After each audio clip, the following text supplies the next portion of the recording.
Esteban, empecemos por lo más básico. ¿Por qué peleamos siempre por lo mismo? ¿Por qué peleamos siempre por lo mismo? Porque la pelea no es el problema, es un síntoma. Me voy a preguntar, ¿a síntoma de qué? El problema es que la pareja carece de recursos como para abordar los contrastes que naturalmente aparecen en toda relación. Opiniones diferentes, valores diferentes, maneras de ver y de sentir las cosas y la vida que no siempre coinciden. Gran parte de las veces no coinciden y a veces son altamente contrastantes.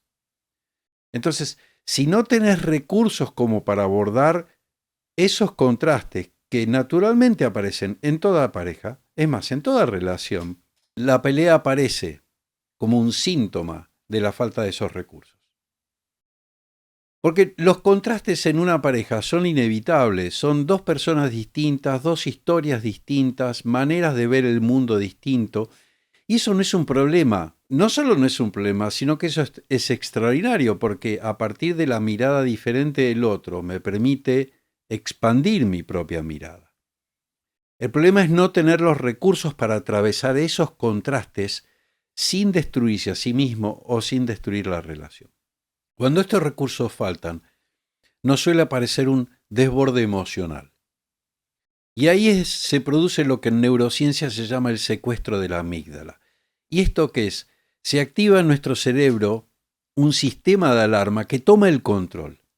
Y a partir de ahí, la parte más evolucionada de nuestro cerebro, la que está a cargo del pensamiento racional, queda afuera, se desconecta, porque la parte encargada del funcionamiento es la parte más primitiva, donde está de alguna manera nuestro instinto de supervivencia. Y en ese estado, el otro deja de ser parte del equipo. Ya no es alguien con quien ponernos de acuerdo, con quien construir, con quien tender un puente. El otro se convierte en un adversario, en un contrincante, y ahí empieza la pelea y empezamos a levantar muros para protegernos, cuando en realidad lo que tendríamos que hacer es conectarnos a través de puentes. Eso es así de sencillo, y esto lo ha estudiado las neurociencias desde hace muchos años. Por eso siempre es la misma pelea, porque el detonante puede cambiar, pero el mecanismo siempre es el mismo. Y mientras no se trabaje el mecanismo, el resultado va a ser siempre el mismo. ¿Es normal pelear en una pareja? Sí y no. Es normal que haya contrastes, tensiones, momentos de fricción. Eso es inevitable en cualquier relación a largo plazo entre dos personas. ¿Por qué? Porque no hay dos personas que sean iguales. Serán más o menos parecidas, pero no hay dos personas iguales. Lo que es evitable es que los contrastes terminan en pelea. Porque la pelea es una manera de procesar el contraste, pero es disfuncional. Pero no es la única, y se pueden aprender maneras más funcionales de procesar el contraste. Las parejas que no pelean son las que aprendieron a atravesar esos contrastes de otra manera, de una manera más armónica, de una manera que me permita a mí expresarme, que me permita escuchar al otro, que permitan que ambos se integren a la relación. ¿Por qué cuando peleamos decimos o hacemos cosas que después lamentamos? Porque en el momento de la pelea se activa en nosotros lo que se llama un modo automático defensivo, que lo único que busca es protegernos, es defendernos. ¿Eso es malo? No necesariamente. El tema es que cuando lo que busco es lograr crear una relación extraordinaria con otra persona, el protegernos en levantar paredes, eso suele volverse disfuncional. En ese momento, el secuestro de la amígdala que se produce en nuestro cerebro y en nuestro sistema nervioso desactiva acceso a recursos más evolucionados. La empatía, la regulación emocional, la compasión, la capacidad de pensar con claridad, de decidir alineado con lo que realmente quiero, pero en mediano y largo plazo, son capacidades que nuestro cerebro se desconectan en el momento de que se produce el secuestro de la amígdala. Y ahí lo que queda disponible son respuestas primarias, primitivas, inmaduras, muchas veces se ven, desde afuera se ven como infantiles. Y esto es atacar, defendernos, huir, congelarnos, rendirnos. Ninguna de estas respuestas son las respuestas que elegiríamos en frío. Por eso después, cuando nos baja la temperatura emocional, cuando salimos de la activación que se nos produce, vuelven acceso en nuestro cerebro a recursos más conscientes. Y de ahí es que una persona pueda ver lo que hizo antes y lamentarlo, sentir culpa, incluso a veces vergüenza, pero en ese momento parecía coherente, en ese momento hacía sentido hacer eso. Ahora, esto no es una excusa, esto es información. Entender lo que nos pasa a los seres humanos es el primer paso como para aprender a manejarlo, a gestionarlo y poder tomar mejores decisiones. ¿Por qué una pelea chiquita se convierte en algo enorme? Porque la pelea chiquita, la pequeña cosa, casi nunca es sobre lo que parece. Platos sin lavar, llegar tarde, un comentario inocente, no responder en el tiempo esperado por el otro, un mensaje de WhatsApp, son detonantes, no son causas. Lo que explota en la pelea grande es todo lo que se fue acumulando sin decirse. Y ahí estamos hablando de resentimientos, de frustraciones, de necesidades emocionales no expresadas, porque muchas veces ni siquiera las tenemos en claro qué es lo que necesitamos. Heridas sin reparar. El detonante lo único que hace es abrir la válvula como para que todo eso fluya, donde algo pequeño termina siendo absolutamente grande. Por eso muchas veces empieza una discusión 15 minutos después, parece la Tercera Guerra Mundial y ni siquiera nos recordamos de, ¿por qué empezamos a discutir y a decirnos todo esto?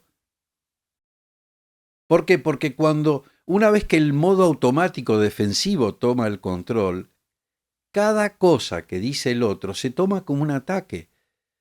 El tono, la mirada, las palabras que elige, todo se toma como para confirmar lo que previamente sentíamos como una amenaza. Y así la pelea escala sola. Sentimos que el otro lo único que hace es, si se prendió un pequeño fuego, es echar leña al fuego. El problema es que el tema real raramente aparece en la pelea. Aparecería en la conversación que la pareja nunca llegó a tener. Porque muchas veces ni siquiera sabe cómo tener una conversación sin que se convierta en pelea. Nunca llegan a conversar lo que realmente importa. ¿Por qué después de una pelea quedamos días sin hablarnos? Si quedamos días sin hablar, y de sexo ni hablar en ocasiones, es porque ahí nos está faltando otro recurso, que es saber cómo volver. Y es saber cómo hacer las paces, pero no de una manera que uno tenga que ceder, que uno tenga que rendirse, que sea un ganar-perder, que alguien tenga que perder para que otro pueda ganar, que sin tener que reconocer lo que hizo, como rasgarse las vestiduras, sin reabrir la herida, sino saber cómo volver de una manera que puedan reconstruir el puente, en vez de seguir levantando muros. ¿Por qué? Porque el silencio es otra manera de levantar un muro después de la pelea. Eso es lo que sucede cuando no tenemos recursos para reparar la situación, para enmendarlo. No es indiferencia, nos estamos protegiendo desde el silencio. El tema es no saber qué hacer con los restos de lo que quedó después de la pelea. El problema del silencio es que no repara nada, no soluciona nada, simplemente evita. Evitando, no solucionamos. La herida queda ahí, sin atención. Y por eso simplemente la próxima pelea está ahí agazapada, esperando empezar, muchas veces desde ese punto en el cual las cosas no se resolvieron. Las parejas que duran no son las que no pelean, son las que desarrollaron los recursos como para aprender a volver después de la pelea, aprender a reparar sin necesariamente rendirse, porque rendirse, ceder, todo estamos hablando de ganar, perder. No, buscar una manera en donde ambos puedan ganar aprendiendo de la pelea, aprendiendo de algo, una experiencia que por ahí fue dolorosa, buscar un aprendizaje. ¿Para qué? Para que ninguno tenga que humillarse ni fingir que no pasó nada y poder volver a conectarse emocionalmente el uno con el otro después de ese momento de tensión. ¿Cómo dejar de pelear y cómo hablar sin que se convierta en pelea? Las dos preguntas, cómo dejar de pelear y cómo hablar sin que se convierta en una pelea, las dos preguntas tienen la misma respuesta. Y esta es desarrollando recursos adultos que lo más probable a ninguno de los dos le enseñaron. ¿Cómo sé que ninguno de los dos le enseñaron? Porque si no, no seguiría pasándole lo mismo a lo largo del tiempo. Y yo te digo algo, eso es lo que nos pasa a la enorme mayoría de las relaciones de pareja. Y no porque lo diga yo, lo muestran las estadísticas. Las tasas de ruptura han ido escalando por las nubes, ¿ok? Entonces, la pregunta es, ¿por qué no nos lo enseñaron? Porque la pareja que hoy anhelamos, los que estamos acá, no es la pareja que tenían nuestros padres ni nuestros abuelos. Los recursos que ellos nos pudieron transmitir, nos pudieron enseñar, eran los que ellos necesitaban en esa época, para el modelo de relación en el cual estaba esa época. Ahora, ¿el mundo que estamos viviendo hoy es el mundo en el cual fuimos criados? No, ese mundo ya no existe más. ¿Cómo nos van a servir los mismos recursos que utilizaban nuestros padres y nuestros abuelos en un mundo que ni siquiera existía en esa época? Hoy somos mucho más ambiciosos en lo vincular que lo que eran nuestros padres y nuestros abuelos. Todos queremos una pareja extraordinaria. El modelo que tenían ellos era el modelo en que el amor estaba asociado al sacrificio. Hoy nadie quiere sacrificar su individualidad en pos de que el otro esté feliz o en pos de que la pareja funcione. Y eso lograr una pareja extraordinaria requiere recursos extraordinarios que ellos no pudieron enseñarnos porque ellos tampoco los tenían. El mundo cambió y eso es algo que no es culpa de nadie. Ahora, vos me preguntarás, ¿qué recursos faltan? Algunos ya los mencionamos. Recursos como la pausa, aprender a parar. Recursos como la gestión emocional, aprender a regular lo que pasa adentro antes de que explote afuera. Recursos como la introspección, que es aprender a conocerme, aprender a poner en palabras lo que siento, lo que pienso, lo que necesito, lo que me está pasando. ¿Por qué? Porque si no lo tengo claro yo y puedo desarrollar el lenguaje como para primero tener una conversación conmigo, ¿cómo voy a poder pedírselo al otro? No podemos pedir lo que no sabemos que necesitamos. Y para tener una conversación consciente requiere aprender a comunicarme de una manera consciente, aprender a pedir, aprender a poner límites. Y la primera conversación que tengo que tener es conmigo. Si no tengo, para empezar, el vocabulario como para saber qué me pasa, ¿cómo puedo conversarlo con otro? ¿Y conversar con otro qué? Para lograr acuerdos. Acuerdos que no necesariamente significa que pensemos lo mismo, sino que de repente podemos construir algo que vaya mucho más allá de lo que cada uno de nosotros pensaba originalmente. Poder crear una relación basada no solo en el amor al otro, en el amor propio. ¿Por qué? Porque eso es el recurso esencial que tenemos que aprender, es aprender a amarnos sin dejar de amarnos a nosotros mismos. Eso no se aprende solo. Eso se aprende guiados, con un proceso. Y eso requiere de alguien para que nos acompañe en ese proceso.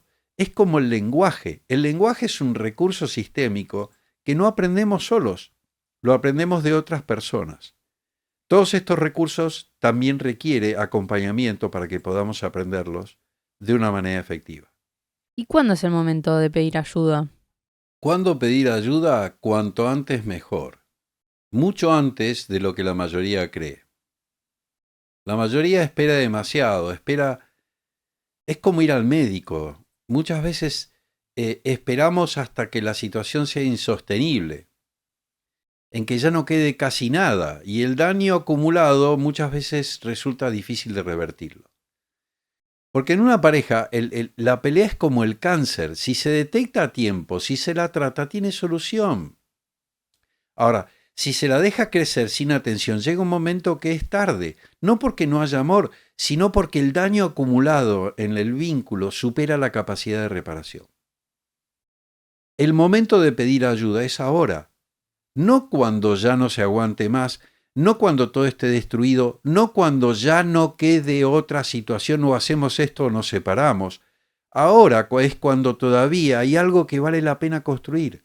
Yo siempre le pregunto a los clientes, ¿cuándo preferirías aprender a nadar? ¿Cuando estás con los pies en la playa, mirando las olas ir y venir? ¿O cuando te caíste del barco en medio del océano? Cuando te caíste en el barco en medio del océano, te caes al mar y estás en plena desesperación. Entonces, ahí buscar aprender algo en el momento de desesperación no es el mejor momento. El mejor momento es cuando tenés los pies en la playa. Estás pisando firme y estás pensando claramente. Ahí es el mejor momento. Entonces, cuanto antes, más cerca de la orilla, menos es la desesperación por aprender, porque si no todo se va al diablo. A ver, ¿cuál es la señal más clara de que es el momento cuando reconocen de que no están pudiendo salir solos? Cuando la misma pelea se repite una y otra vez. Como decía Mafalda, otra vez sopa, ¿ok? Cuando sentís que estás viendo otra vez el mismo capítulo de la telenovela, ¿ok? Sí, ya para esta escena ya la grabamos. Cuando el silencio después de cada pelea dura más que la reconciliación. Cuando empezás a preguntarte si esto tiene solución. Cuando empezás a preguntarte qué es lo que estoy haciendo acá. A ver, esa pregunta, ¿esto tiene solución? No es señal de que todo se acabó, es señal de que es el momento de hacer algo diferente, es señal de que es el momento de pedir ayuda.